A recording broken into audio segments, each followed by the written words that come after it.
menyertai dunia dan lihat sungai gunung, bukit lembah bertepuk tangan bersama-sama, bersorak-sorak bagi rajamu, bersorak-sorak bagi rajamu.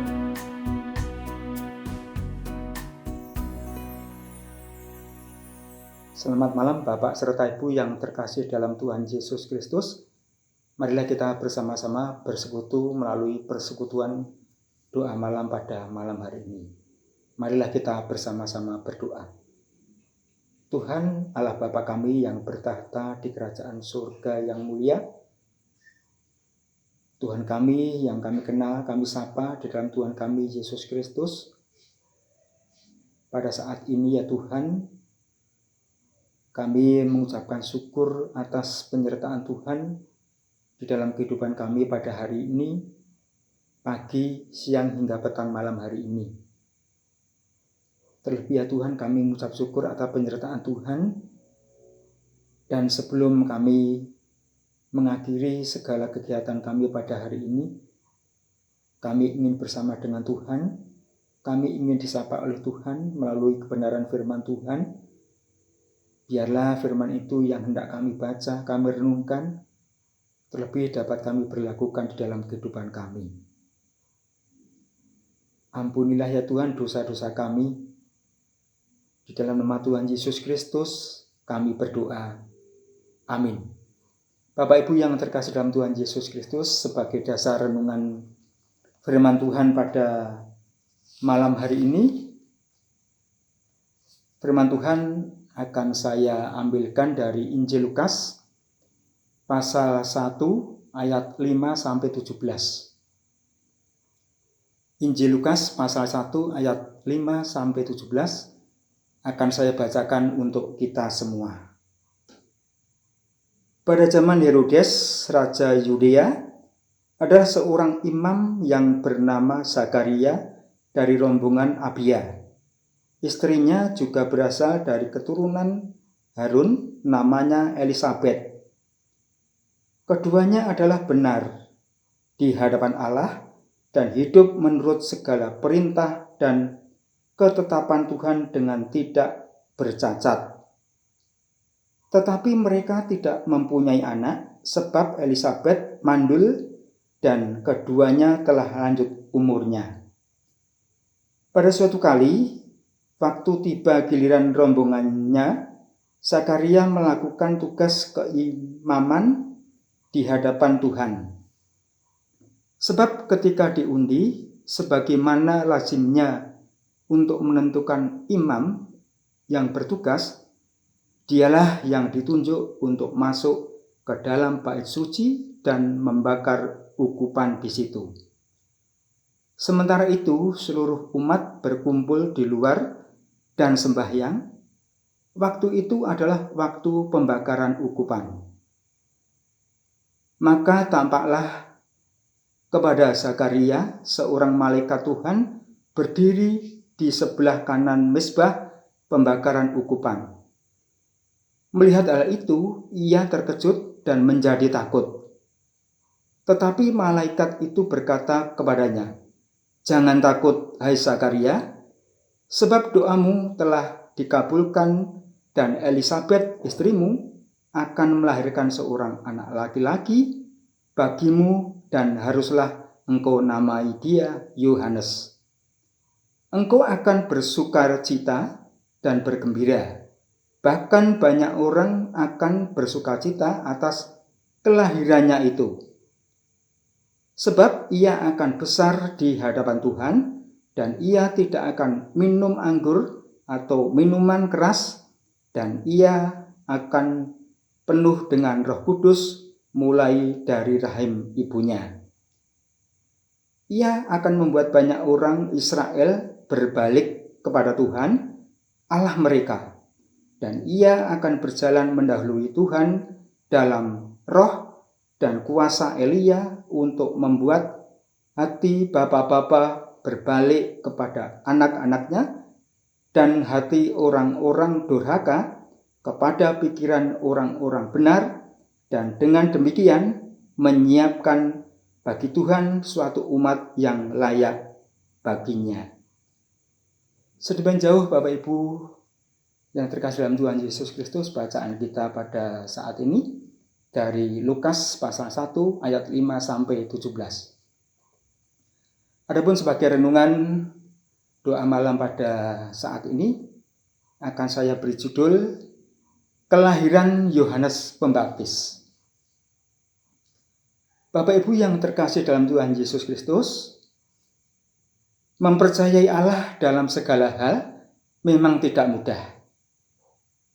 Banyak orang Kristen atau setiap kita telah meminta sesuatu kepada Allah tetapi meragukan atau tidak mempercayainya, atau tidak mempercayai akan jawaban Tuhan.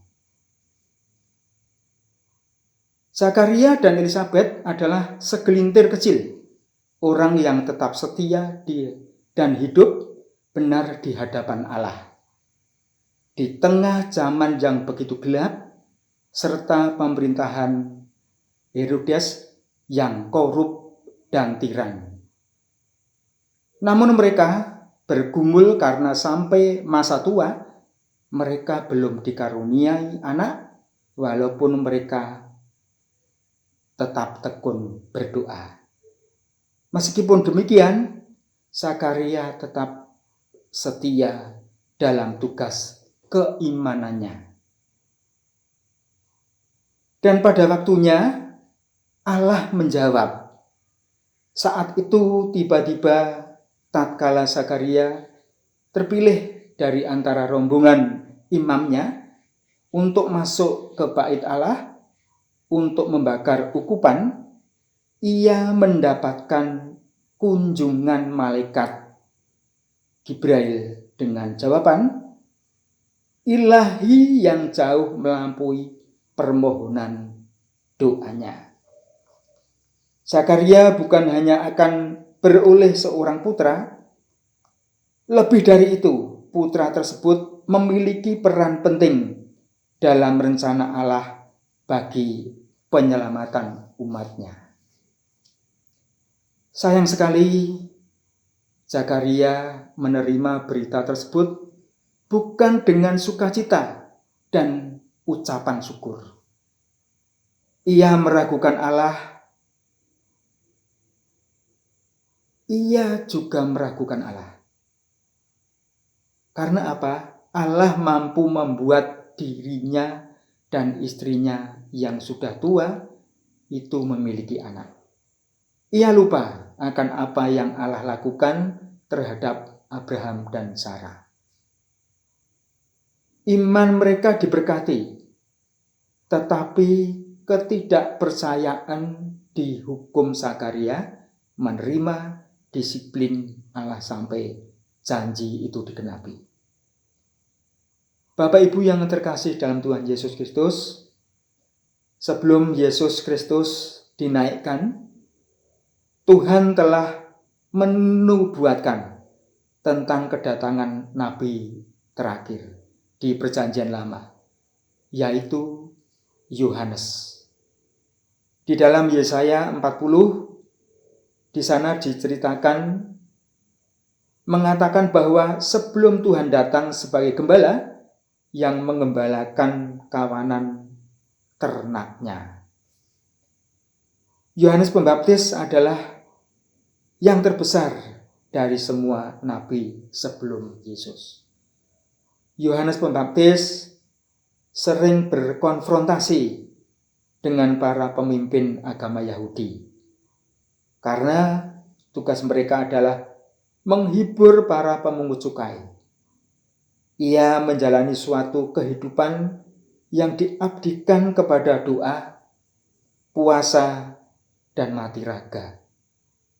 Namun yang lebih penting lagi adalah bahwa Yohanes Pembaptis ini adalah seorang bentara yang mengumumkan kedatangan Sang Mesias.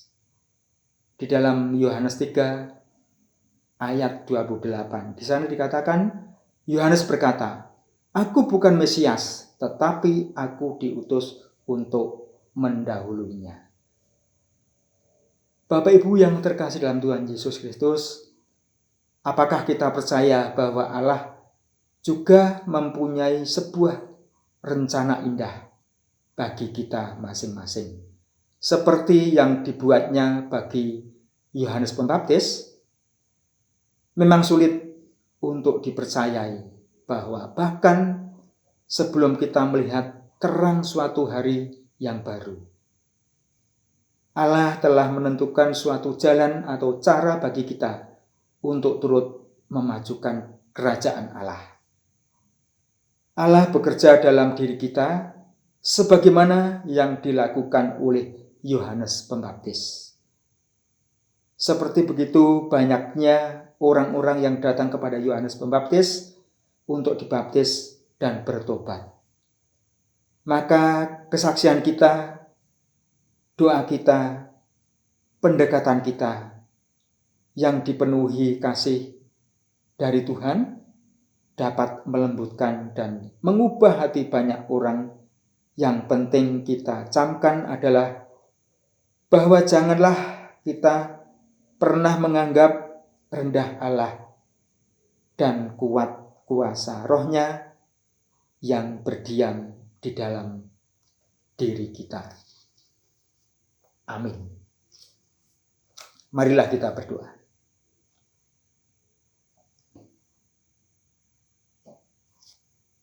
Bapa Surgawi, biarlah rencana-Mu bagi kehidupan kami sungguh terwujud.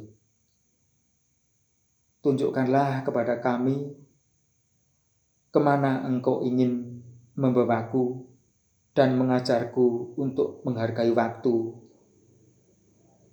ketersambungan kami. Bentuklah kami ya Allah, dan gerakkanlah kami sebagai alat-Mu. Di dalam nama Tuhan Yesus Kristus, kami berdoa. Amin.